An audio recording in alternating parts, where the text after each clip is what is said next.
Okay, hi guys. Nami karon diri sa kuan. We are here in service station. One of our scope of work is yung tamadungog yung mga layo kayo. Dugra. Isa sa scope of work namo is kaning construction of cable trains, no? We are here with Engineer Lester. Ang unang safety approach na to is the installation of barricade. No? Panahon ninyo natin mga barricade nga ipangbutang diri, no? Then aside ano natin mga signage to inform them nga nata diri na construction.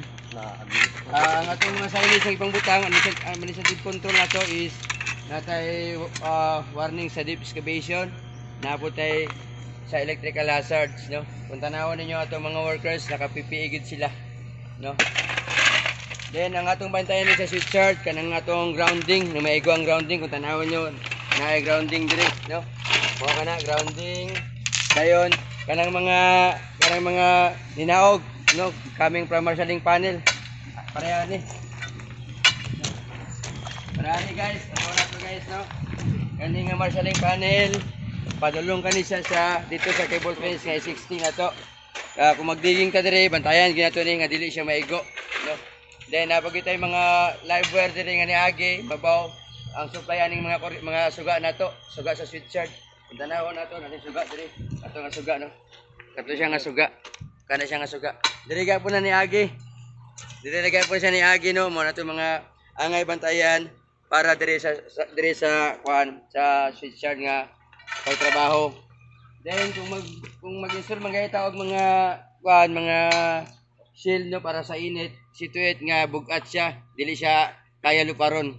Kay kung trapal-trapal ta hazard kayo, padulong dito sa kuan masangit sa tuang mga wires, no, sa tuang mga CSR wires, no.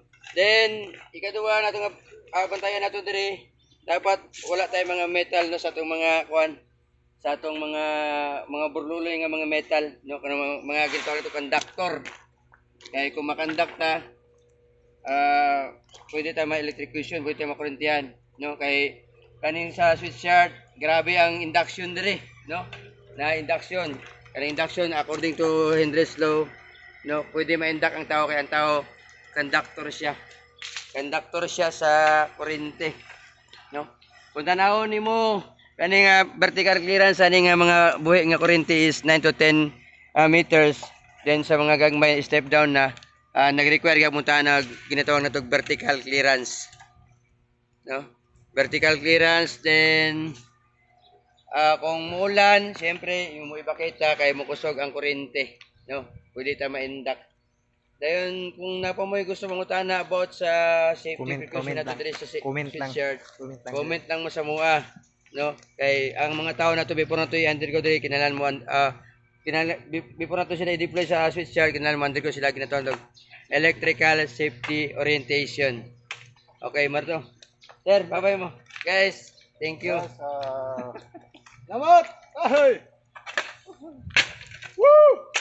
Sige daw. Welcome to our channel.